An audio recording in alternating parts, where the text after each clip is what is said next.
One wouldn't think that TikTok, the social media app that's popular with teenagers to put out short video clips, would also be a natural form of expression for Orthodox Jewish women.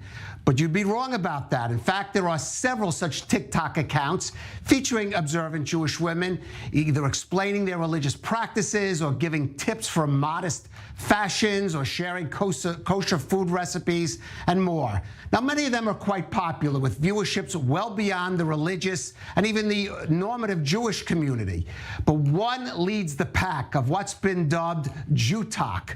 Miriam Ezagui, a Brooklyn-based registered nurse and mother of 4, whose clips detailing her life and lifestyle have amassed over 1.7 million followers on TikTok. Here is a bit of her TikTok work.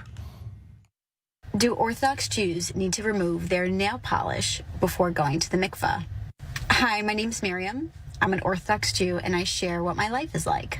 This is a mikveh, a body of water that women immerse in 7 days after the end of their cycle. When a woman enters the mikveh, she has to be completely immersed with no separation between her body and the water. So no bathing suit, no wig, no nail polish. And joining us now from Brooklyn is Jewish TikToker, registered nurse Miriam Ezagui. And Miriam, thank you for joining us. I first have to ask you, that clip about nail polish and the mikveh got over 1 million views. What is your secret? Hi, thanks so much for having me. I don't have a secret. I just share from my heart, and it's resonated with a lot of viewers. Right. Well, let's start at the beginning. How did you end up on TikTok? My channel started off originally as a baby wearing channel, so I am very passionate about using woven wraps to wear my babies. And I had just given birth. That's a clip of Dusty on my back, my youngest.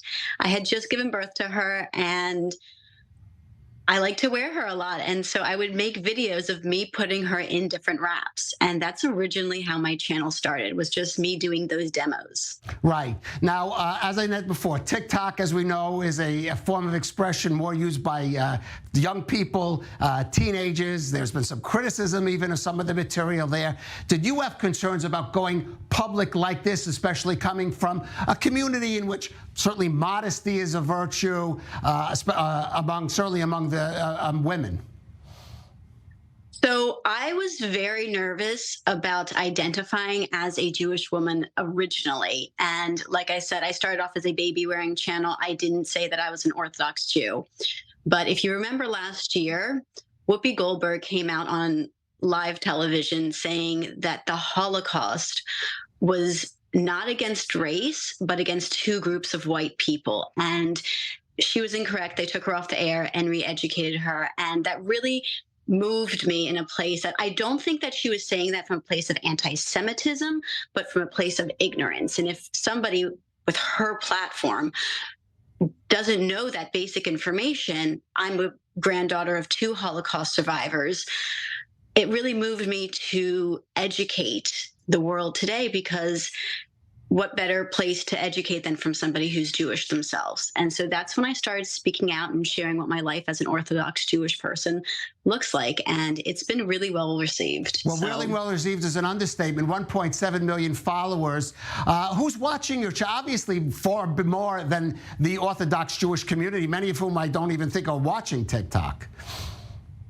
I think you are correct. I think there are more Orthodox Jews on Instagram.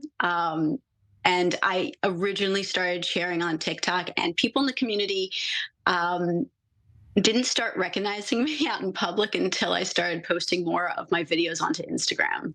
So who is watching you? I saw Sarah Jessica Parker started following you on. So who do you think your audience is?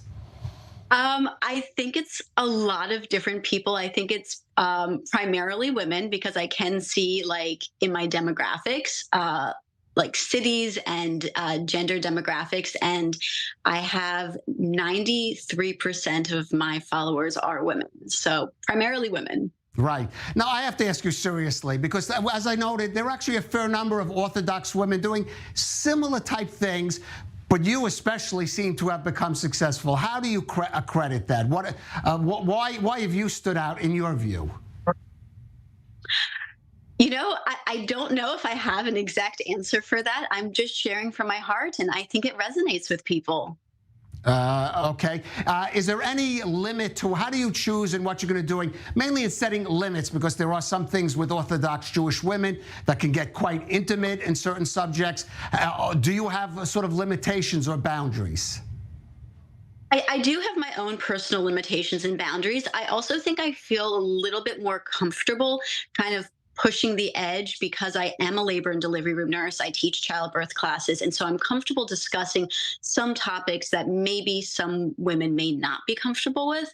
And I have a little bit of, I guess, a sarcastic sense of humor that people have picked up on and appreciate because I'm able to tackle some sensitive topics with humor. And that's something that a lot of people enjoy. Well, obviously they do, given the kind of following you've been able to amass. Miriam Ezagwe, today TikTok, tomorrow, who knows the world. Thank you, though, for joining us in the meantime. Thank you so much for having me.